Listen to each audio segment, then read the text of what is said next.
Welcome to the Anonymous Andrew podcast. Life and the choices we make. The choices other people make. Why we choose to ignore the red flags. Red flags like gaslighting, cheating, addiction, mental illness, and much more. What role do they play in relationships? Follow me each week as we discuss these topics with anonymous guests and experts to hopefully become better humans, resulting in better choices. Like I say, been there, still doing that. Now on to the show. Anonymous Andrew back with you with another episode. I think I just made a friend.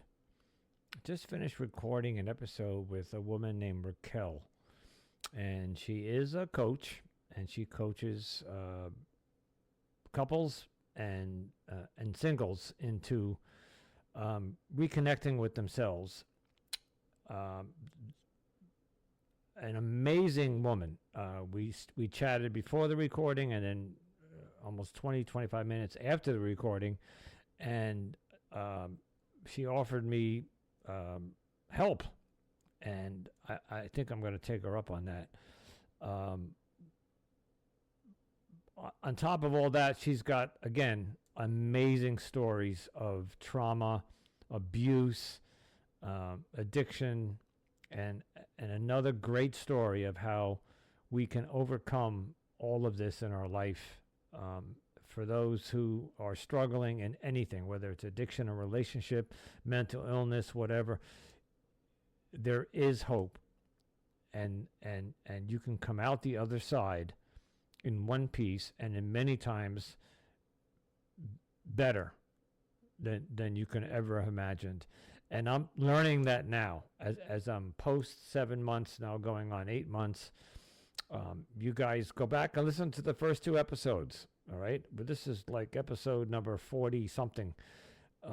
You'll hear how I've transformed in 3 or 4 months of doing this podcast and learning to love myself and to forgive myself, and not to be bitter and angry and resentful towards my ex.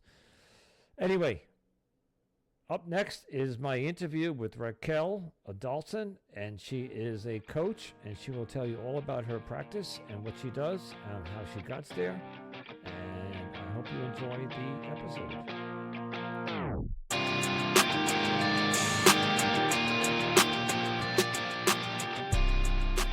Hello, everybody. Anonymous Andrew back with you with another very special episode. Today we have Raquel. And Raquel is with the Progressive Life Coach.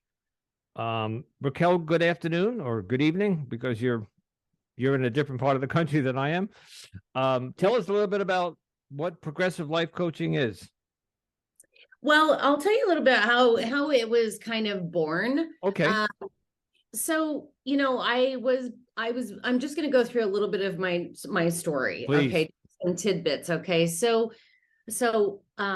I was born and raised an only child. When I was 7, my parents had a very violent divorce, a lot of violence. I watched him beat her up and all the things, right? And so that kind of started these abandonment, belief systems, fear, that kind of thing. And then fast forward, when I was 13, my mom's boyfriend molested me. And so that was another traumatizing event that kind of taught me sex is love. If I give you what you want, I'll get what I want, and all the things, right? But little did I know, in my little immature brain that was still maturing, that these belief systems were being created in my brain. Well, fast forward to when I was 15, my dad committed suicide. So then I really spun me out, and that was a major abandonment issue. And I clung on to the first boyfriend I ever had. Okay. I was really, really afraid to be alone. So I stuck that out for 3 years while he spit on me, cheated on me, hit me, all the things. And I just repeated what I saw as a child, because people repeat what they see, not what you tell them to do. Mm-hmm. So that went on. I call it my relationship career. That went on for the next 3 decades of unhealthy relationships. And my biggest fear was I did not feel like I could make it alone. I did not feel like I could make it without a man. And that's what happened. And as a result of those traumatic events, that was my belief system. So I was constantly living in fight flight mode.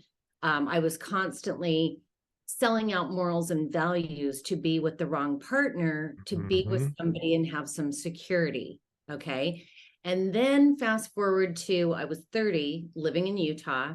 I'm from Utah originally, and everybody kind of gets married young there. And I met a really nice guy, and I thought, well, this is a really nice guy, and I married him. But then, like just a few months in, I just realized that this isn't going to work. I'm going to cheat, or like this is like I'm not ready. I was not ready to settle into that. And the minute I got married, I felt like I had a choker on me. Like I just felt like, oh my God, I have to do this. I have to wife. I have to, like, it freaked me out. So got out of that marriage, jumped into another relationship with a cocaine addict, but I didn't know he was a cocaine addict. And so 4 months later, I was in the depths of a cocaine addiction that lasted another 4 years. Well, at the end of that relationship, I had been up all night and literally put a gun to my head and pulled the trigger. And he had taken the clip out of a 9mm when I was 33. And when that happened, I had this epiphany that I quit taking my dad's suicide personal, because in that moment of darkness, I felt everything that my dad must have felt when he committed suicide. And so for me, it kind of set me free. Wow. It was a weird thing. And then fast forward, after that, I got sober. I started having these, spiritual awakenings. And then I got married to my second husband when I was 36. And that was again for security, all the wrong reasons. I did everything for the wrong reasons. And I ran my whole life because I was terrified. Got married to him, divorced him after 6 months. Then I found a life coach. She kind of fell into my lap with the people I was hanging out with. And I was done. And I knew at 36 years old, if I don't change something about me, I'm going to continue dating the same guy with a different face until I am 50 years old. And I am never going to change this pattern. And that's when it really occurred to me that maybe I need to change something about me, because I constantly made it about everybody else. Right. But once I took my power back and I got out of that victim mode and I started being accountable for my choices, and I worked with her really hard for 4 years, that's when I really started to see changes in my life. You just told my story. By the way, I am in recovery too. I have 8 years sober from alcoholism, and of course, a lot of cocaine in my life. But I too, one relationship into the next relationship, looking for that whatever, and they were poor choices. And of course, the name of my podcast is Life and the Choices We Make. And I was doing what you were doing. I was making poor choices into getting into relationships, only to find out that they're abusive or manipulative or infidelity and all that. And then I would leave that and get into another one until you thankfully got the message a little younger than I did. I just turned 63, and I'm doing finally what I need to do is stop. The last relationship, I said, I got to stop. Even in sobriety, I was still making the same mistakes. So I am currently stopping dating and relationship chasing and trying to figure this out. Anyway, I just wanted to let you know that story that you just told was me in the male version. So. Gosh. Well, I think it's a lot of our stories, you know what I mean? Very similar. A lot of us go through this, and I don't think that people realize, we know how damaging it is. We know, okay, I know why I messed up, but I don't know how to change it. That was the thing. How do I change the behavior? And what I started learning, this life coach worked with Carolyn Mace, and she writes this book called Sacred Contracts. And she talks about archetypes, kind of like an astrology wheel with these archetype cards, and you pull this wheel and you pick all these things. So like all of us have a victim, a saboteur, a prostitute, and a child. And all of us have those. And when you cast the wheel, my saboteur is in my ego, and my prostitute is in my marriage and my relationships. So I prostituted in my marriage, and that's not literal prostitution. Yeah. That just means you're selling It's out a your moral, metaphor. you're getting into relationships for all the wrong reasons. And so once I started doing that and realizing, oh my gosh, I can start working on these on the light side, it started to make me be able to change my brain and the way my brain had automatically wired itself due to the trauma, right? And it didn't, I mean, it wasn't perfect, and it still isn't, but when I left, after I did an inner child retreat with her, and I left that marriage, and I continued going and doing the work for the next 4 years. And then I finally met my husband I'm married to now. When I was 40, we actually met at a KISS concert in Salt Lake. Wow. And because I'm an addict, we got married 60 days later on the day. Of course. We've been married almost 13 years. But Oh, good. The first year of the relationship was really hard. And I'm going to tell you some very unattractive behavior that I did in my way of manipulating and keeping people stuck. I told him, oh, I could have this, and who I dated and what I could do. And it made him feel very secure, but it made him never leave me. Right. So we unconsciously or even consciously create a little gamey dialogue to keep people so they won't leave us when we have abandonment issues. It's not cool to do. And I'm very ashamed. Well, I'm not ashamed anymore with it, because I'm saying it, and I want to help people with it. You're accountable to it. Yeah. I'm 100% accountable for it, but it was hard to admit it. I did admit it, and I couldn't go back because I had already said those things, but I promised him, like, this is my doing. I did this to make sure you would never leave me because of my abandonment issues, which in turn made him very insecure. And it created kind of a shit show in our relationship, because then I had this crazy jealous person, and I'm like, okay, well, we got to fix that. So the first year was a little tough in our marriage. And I had to learn my different relationship behavior. Like, if you want trust, you have to be trustworthy. If you want loyalty, you have to be loyal. Now, that doesn't change if everybody makes a selection error, like you did, right? With this past relationship. I mean, we all have made that selection error where you really kind of, something just knocks your socks off, and you really thought it was pretty good. But when we really look back in hindsight, the kind of those red flags were there. Yep. We just chose to go in denial because we really, really want this. From day one, well, to the first month or two, I started seeing signs and verbally. Can I ask you, if you don't want to share, that's okay, but I'm just curious, what were some of the tactics that you used to keep him? You said for the first year, you manipulated him into not leaving you. What can I ask? What? Of course you can. Because some of them were used on me. I want to see if there were any similar. 100%, because I think what happens is hurt people, right? So it just is a thing that just keeps repeating itself over and over and over, right? And I'm going to kick your ass next. And it just becomes this crazy cycle that we all get involved with, and everybody's hurting everybody. So I had told him about certain relationships I had with people who had money, and he had, you know what I mean? Neither one of us came from money, but I had kind of told him that to make him know that, hey, you're not going to want to leave me because I can go out and get someone with money, or I can get someone better than you. This is why I asked you, because that's exactly what I got when I confronted her on a couple of issues that I did not like or was inappropriate. And I said to her, I don't find this appropriate. Her words to me were, if you don't like it, there are plenty of men waiting to take your place. And then I got follow up a couple of weeks later. Oh, by the way, I'm still talking to some men on the dating app that we met. And this was like 6 months into the relationship. And she was still talking to some of these men. And she was telling me they were doctors and lawyers, and they wanted to fly her out to fly her to Florida and fly her to the Bahamas. And ironically, she did take some vacations that I couldn't go on. And I think she did. I think she went out with some of these guys. You didn't follow through on yours, I imagine.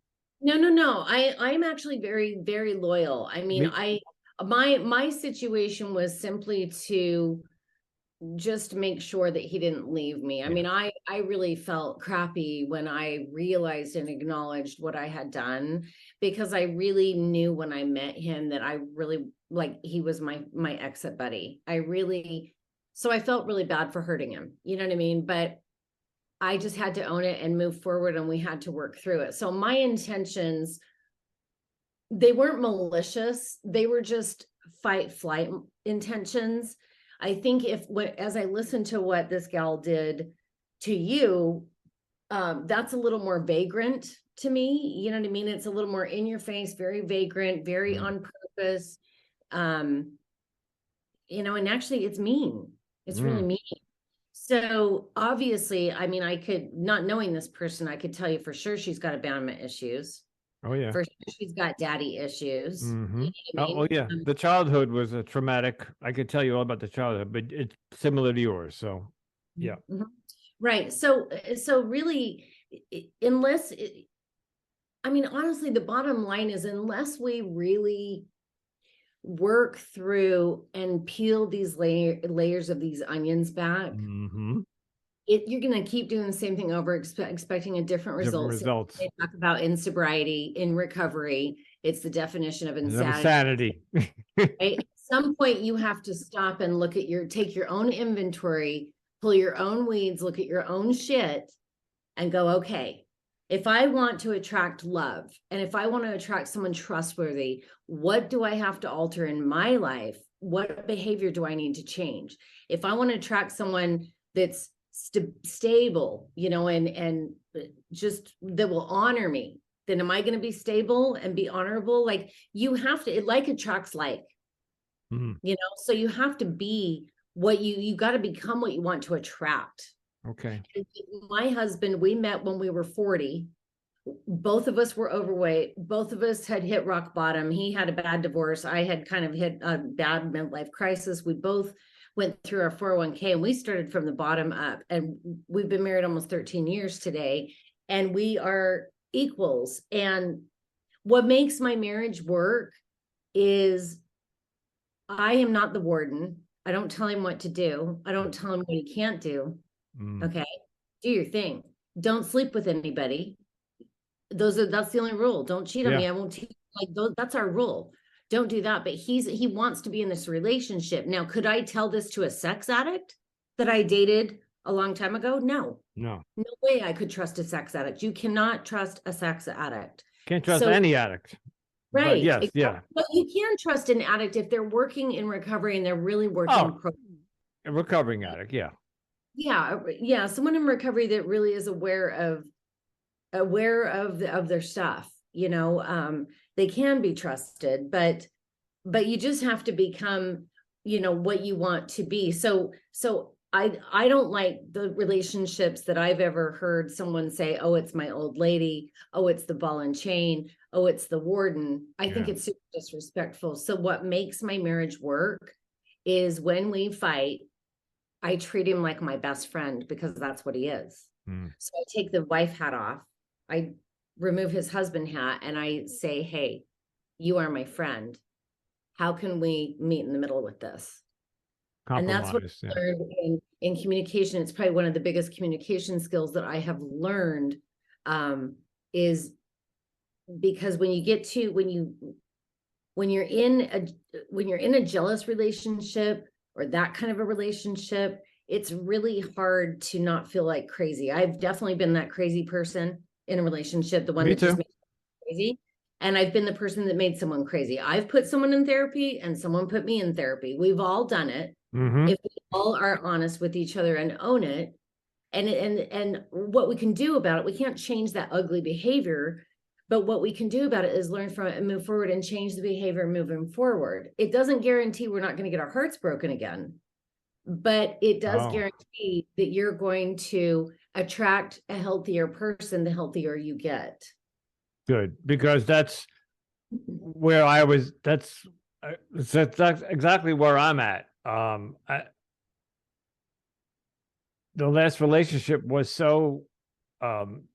You talked about you being equal. There was no friendship. She was the warden, and I did everything she wanted to do. And I'm not going to go to the whole thing because it seems like every episode I have to tell the story, and my audience is going to get bored of it. But very similar to yours, and it in the end, when I finally found out the truth and what she was doing, I finally walked away. But by then, I had invested 2.5 years, financially, emotionally, spiritually, romantically, and sexually, and all that. And to walk away was one of the hardest things I did. And of course, my gut reaction or knee reaction was just to jump into another relationship. But finally, between therapy and my sponsor and a bunch of people that just said, dude, stop, pause, take a step back, and pull yourself together. And I take full accountability for, even though she was the one that was escorting and infidelity and gaslighting, I stayed. I chose to stay. I knew. So I take accountability, and I have to fix what's broken in me. So let's talk about that. So once you emerge from an abusive relationship, how do we begin to love ourselves again, forgive ourselves, get rid of the shame, get rid of the guilt, get rid of the resentments? Well, gosh, that's a big question. It's a loaded question. I know. I'm sorry. And that's okay. I have a big answer here. I just need to compartmentalize it. First of all, like over the years, I've done a lot of forgiveness with myself. I'll give you guys a little meditation that my coach taught me. She taught me to take my parents and me and make us little 2-3-year-olds, very innocent, right? And put them in my heart. Because when I took my parents and made them little 3-year-olds and brought them back to their innocence, instead of my mom abandoning me and not, where were you when your boyfriend was molesting me, and my dad leaving and killing himself, and all the things. When I brought them down when they were little and I put them in my heart, it made it very easy to forgive them, because they were little at one time too, and they got jaded, they got traumatized, right, along the way. And the other thing I learned was to not forgive somebody is like taking poison every day, expecting them to die, right? Yeah. So forgiveness, one of the ways I have forgiven myself, I think, more working through my issue, talking about it, just talking about it, for one thing, talking about it, because people will go to their grave with their shame. Yeah. And shame is the lowest vibration. It will make you sick. It will jump on top of your health and wreak havoc with your health, because you're only as sick as your secrets and your shame. So you've got to find a way. And there's a couple of things I've done, writing letters to others, of course, making amends, right? When you're making amends to others, we know how to do that. Make amends to yourself. Yeah, that's what I got to do. You have to forgive yourself. And the first way to forgive yourself or anybody is to simply be willing. Once you're willing, you may not immediately, that heat and that anger may not immediately go away. But once you become willing to realize that we are spirit having a human experience, we're meant to get our asses handed to us down here. We are in earth school, and you're going to get bruises and bumped and get your ass kicked and possibly run over a couple of times. Yeah. Oh, yeah. You're supposed to learn.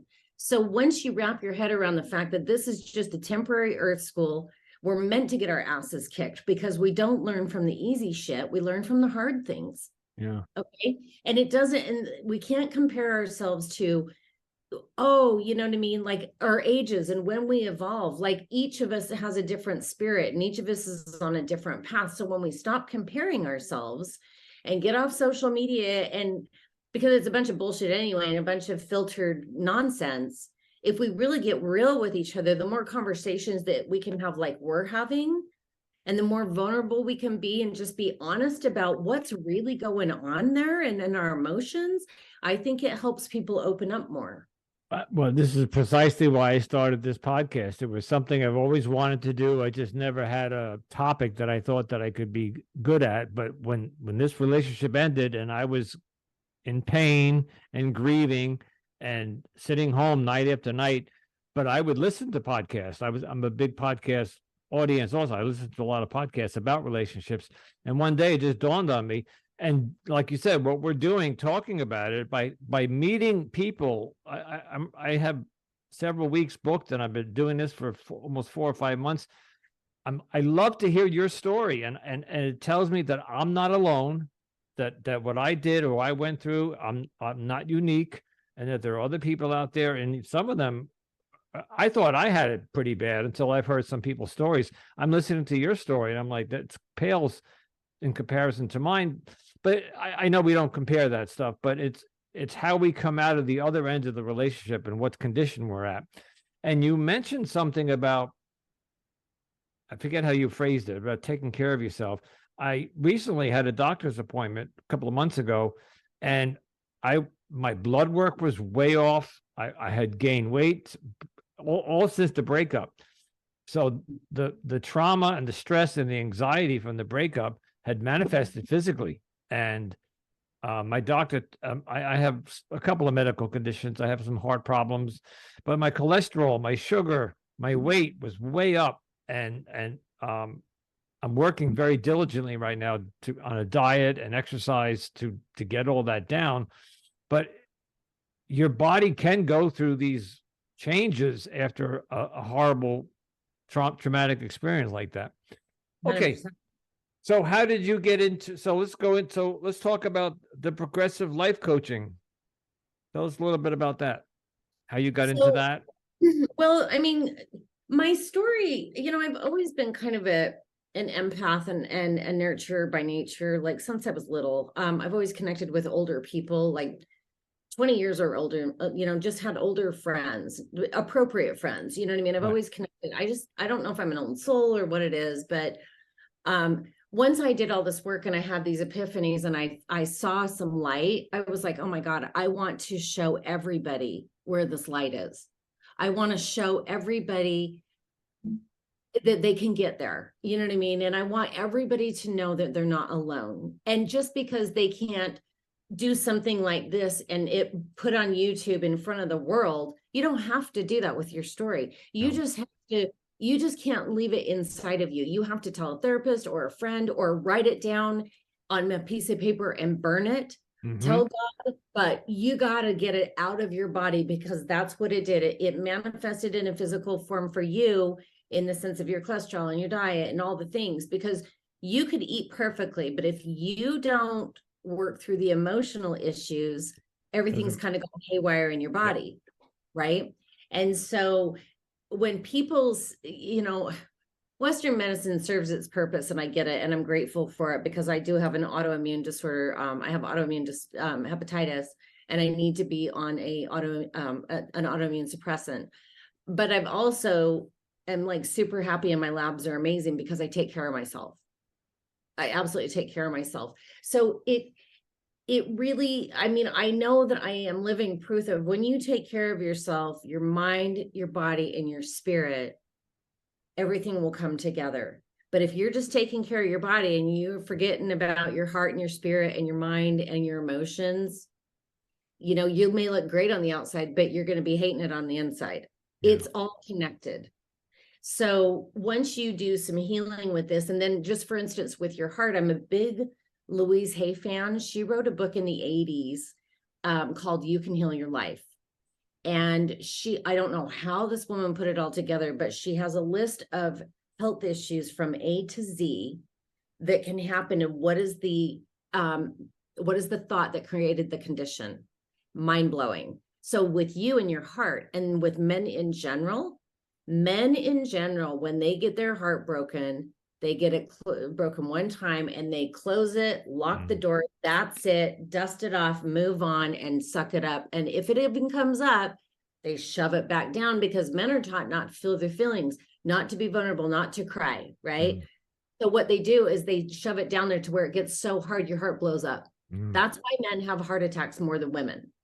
And okay? I have atrial fibrillation. I do have a heart condition, so it's amazing. Right. And it's from it's from having a broken heart, but it can be healed. You can heal all of that. Everything, every cell in our body regenerates. Like, I don't know if it's every 24 hours or whatever. I don't know the stats on that, but every cell is constantly regenerating.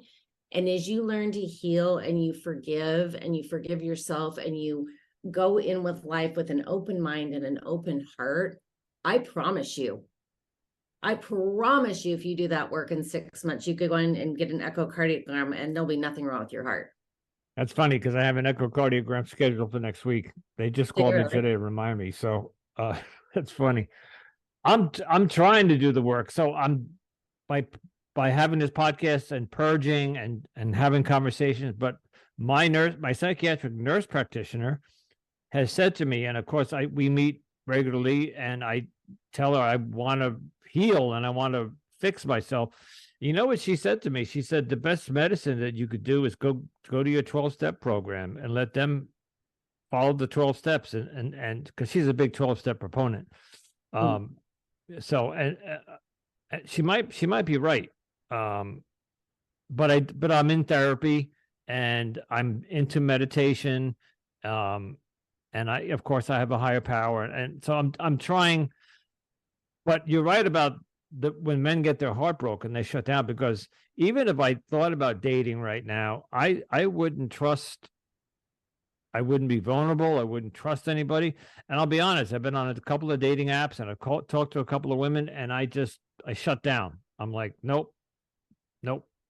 And well, you're clearly not ready, and no. you're not healed from this past thing. No.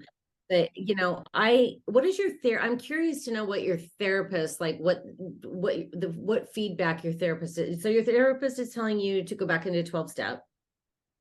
Yeah, right? she's I don't know how to explain it, but she was in a 12-step program herself a while back for a different thing, and so she believes in it, and her specialty is psychiatric and addiction. So she treats people with addiction.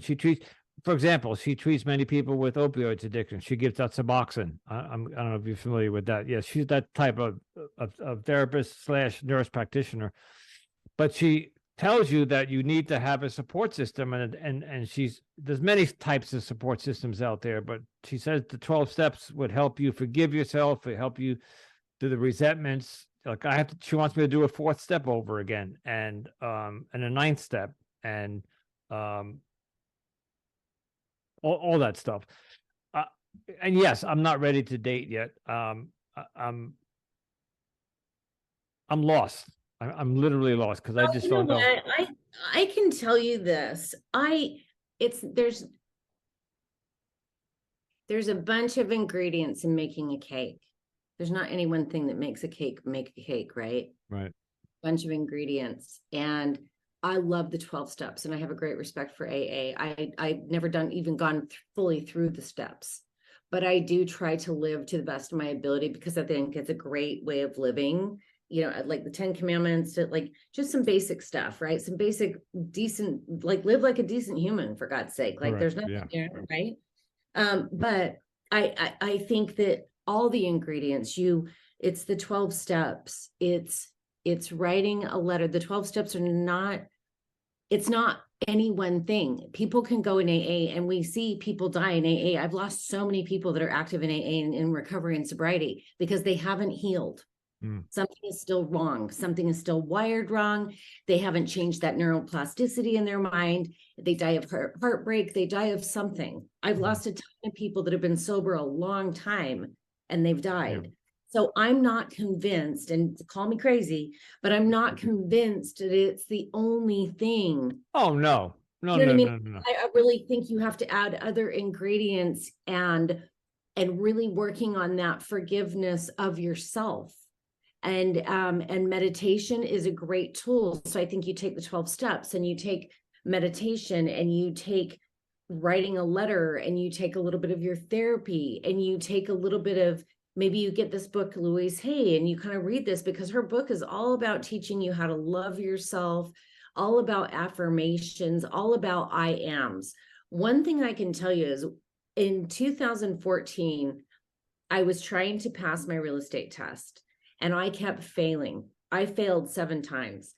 And you would not believe the dialogue that went through in my head. I was the biggest piece of shit. I was stupid. I almost threw the book out the window. And I had so much anger and resentment bam, this autoimmune and hepatitis slammed my body, and my liver enzymes were elevated to 1300. My body was so hot because I was so enraged and being so hard on myself that bam, it just did it. Now, scientifically, was it always in my DNA and it got triggered from the trauma? I don't know. But what I do know is that I still have it, but I'm healthier than anybody I know that has autoimmune hepatitis. People are absolutely shocked when they look at my labs. And I've had it since 2014 because I don't live in that space. And what I learned about that was it was the liver, it's chronic complaining and resentments. That's what the liver represents. And that's what I was doing. And I did not realize how ugly I had allowed my state of being to be, how ugly the dialogue was in my head on a daily basis. I ended up going back to counseling, and she had me write a simple gratitude list every day, going back to the basics: gratitude, grateful for what you have, stay in the positive, stay away from the news, stay in the positive and celebrate the victories, no matter how big they are, stay on that positive side. And I had to rewire my brain, and it took like 30 days. And then I was like, oh my God, wow, I feel 1,000 times better than I did 30 days ago. I have to do that because my sponsor and my therapist both said, sit down and write a gratitude list. And my immediate comeback was, I can write a gratitude list, but next to it, so like column A would be my gratitude list, but my column B is going to be my pessimistic list, because that's how I think. And so I get, and the thing is about me, I'm very comfortable. I have everything that I need. I'm very grateful for my life. If you just turn on the TV and see what's happening around the world and the suffering and the whatever, the violence and all that. I live by the beach. I have a great job. I have a beautiful home, blah, blah, blah, blah. And yet I'm complaining about A, B, and C. And I don't see what I have in front of me. And that's what I need to do. So you're the third person to say, make a gratitude list. So I think it's time that I do that. Right.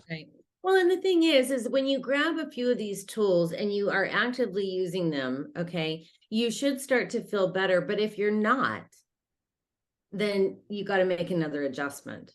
Yeah. Don't settle for mediocre. Do you know what I mean? And go, well, this is just as good as it gets. You can do, and whether that's getting your meds regulated, doing more work, reading more,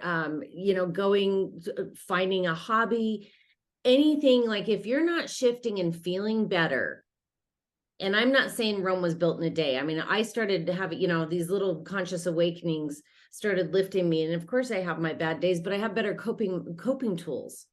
Like I don't react as heavy, you know what I mean, as I used to. I don't get as raged out as I used to. I used to throw things. Neither do I. Yeah, it's interesting. Yeah. So, I mean, you learn different coping skills, but, at the end of the day, back to this being like a relationship podcast, and what you really want to convey to your listeners is we have to learn to have a good relationship with ourselves. And I remember hearing when I was 20 years old have whatever, it's nonsense. I'm not listening to that, right? Yeah. But life decided and God decided to have a different plan. And I really did have to learn how to treat myself kind and have a little grace with myself. You know what I mean? I make mistakes every day, but I have a lot more grace with myself. And when you know better, you do better. And so you just, right? Go ahead. Yeah. Same thing. When I first, years ago, I would hear, be kind to yourself and treat yourself and everything you said. And I would roll my eyes too. But today, I'm taking that more seriously.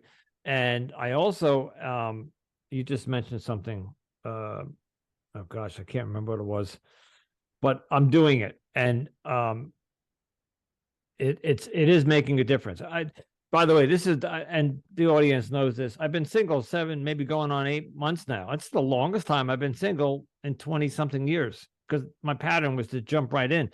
This is the first time I'm actually single. and I'm starting to enjoy living alone by myself.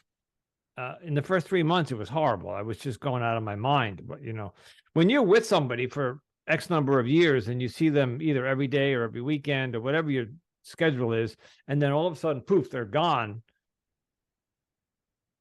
It's difficult to adjust to that, especially if you're in love with them. Anyway, I've come to a point in my life where I am grateful, and I'm learning to like myself, not love, like myself a little bit better. So, Raquel, what can we're going to begin to wrap up. Any parting advice, thoughts, something maybe you didn't get to you'd like to emphasize? Well, I think if I may go back to your relationship a little bit, Sure. I think just to maybe work this Play-Doh with you on this relationship. So if you were to look at where you met her, okay, and where you got the gut feeling or that red flag. Mm. And I'm just, you don't have to answer it here, but I'm just asking you to kind of reflect back on this.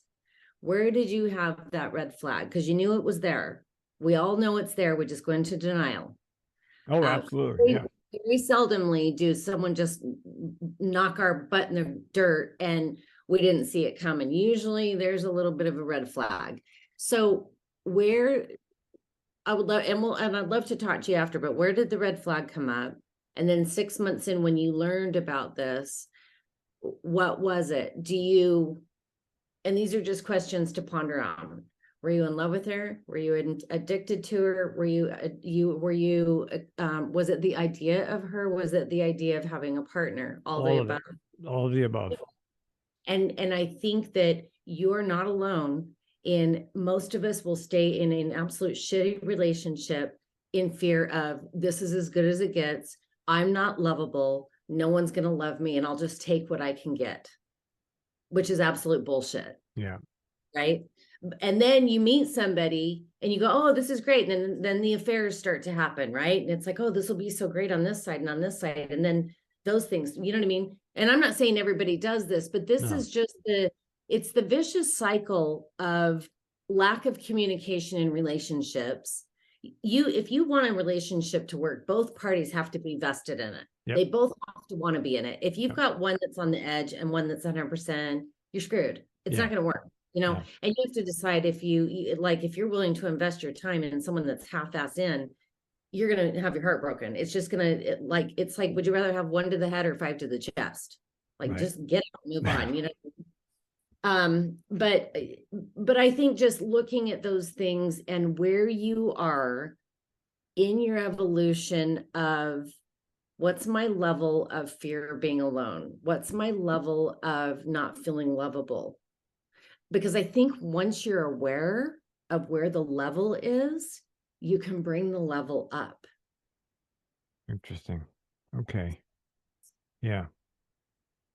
Yeah. But I'd love to talk to you more offline and work this whole thing with you and help you find a place of peace with your heart. I mean, I think if you did some work in this next week, you'd probably shock your doctors next week at this echocardiogram, because I truly believe the power of forgiveness and the power of just letting all that go, again, writing a letter or just saying, God, you know what, just take it from me, forgive me, because again, we're spirit having a human experience. We are supposed to make mistakes. We are supposed to, everything is all divinely guided. Yeah. Oh, I believe that. And it's one of my favorite sayings. We're humans, we're spirits having a human experience. I have an oracle deck that's one of the cards in the deck. I read tarot cards too. Raquel, tell us about where we can find you online. I think you have a website. I do. And it's RaquelAdolphson.com. So it's Raquel is in Raquel Welch, RAQUEL. Adolphson is ADOLPHSON.com. You can put that in the show notes. You can also find me Progressive Life Coaching on Instagram. Okay. Or Raquel Adolphson on Facebook and Instagram. And I offer a free 60-minute consultations just to Oh, talk great. about, to see if it's a fit. So, no harm, no foul. There's no pressure or anything to work with me, Okay. I'll put all that I have some of the information, but make sure you email me the three things you mentioned, and I'll put them in the show notes. And of course I do the same thing. I just created finally a Facebook page dedicated to the podcast. I was using my personal Facebook page, was a disaster. So that's what I was doing right before you joined the meeting. So Raquel, thank you so much for joining me. It was a pleasure to talk to you, and some story, and I love the ending. I love the ending, and I'm glad you're happy in your marriage and you finally found happiness. Yeah, yeah. I mean, it's definitely, it's had its little ups and downs, but it's the coping skills that have helped me work through it. And those are the skills that I want to pass on to everybody. You know what I Yeah, mean? The thing is, it is our divine right to be happy. It is our divine right to have love and to be loved and to love. It's just a matter of getting all the we garbage out of get we get in our own ways. We're our own worst enemy. way, and our garbage gets in our way. So you've got to take out the trash and clean things up a little bit and do your own stuff first. And then it's absolutely possible to have it. I really believe that. I do too. Thank you so much, everybody. Raquel Adolphson. I'll put all her information in the show notes. Please reach out to her if you have any issues. She's offering a 60 minutes consultation. Wow, that's generous. Okay, thank you for joining me, and I would love to have you back someday. We'll do an update in a couple of months or 6 months. Absolutely. That'd be great. Okay, thank you. I know, I have to say it. Wow, wow. I don't know how I find these people. They're just amazing. One story after the other, and they're all like my story in one way or another. It's the addiction, the alcoholism, the repeating the same behaviors over and over again, making the same mistakes, getting back into relationships only to find out that you're choosing the wrong people again, and over and over and over again. And thank God for this podcast, and I thank God for my sponsor and my support group that told me to stop and slow down, take a step back, because this has been one incredible journey these past couple of months, and I can only imagine what lies ahead. Ladies and gentlemen, it's a pleasure to bring you this podcast, but as usual, I do need to ask you for a favor. I need you to go down, especially if you're on Apple, Spotify, or any platform that allows you to leave a review. I need reviews. I need to get some 5 stars. I have a few, and I'm going to read some of them in the next week or two. I'm going to read my reviews on the air, but I need some more. And I need you to help me push this podcast up into the podcast world. So thank you for listening once again. It is my pleasure, and it is I just want to thank you so much for supporting me. I do have a new Facebook page. I will tell you about that shortly on my Instagram. Still in the works. So listen, if it feels good, do it. If you're going to choose wisely. Until next time.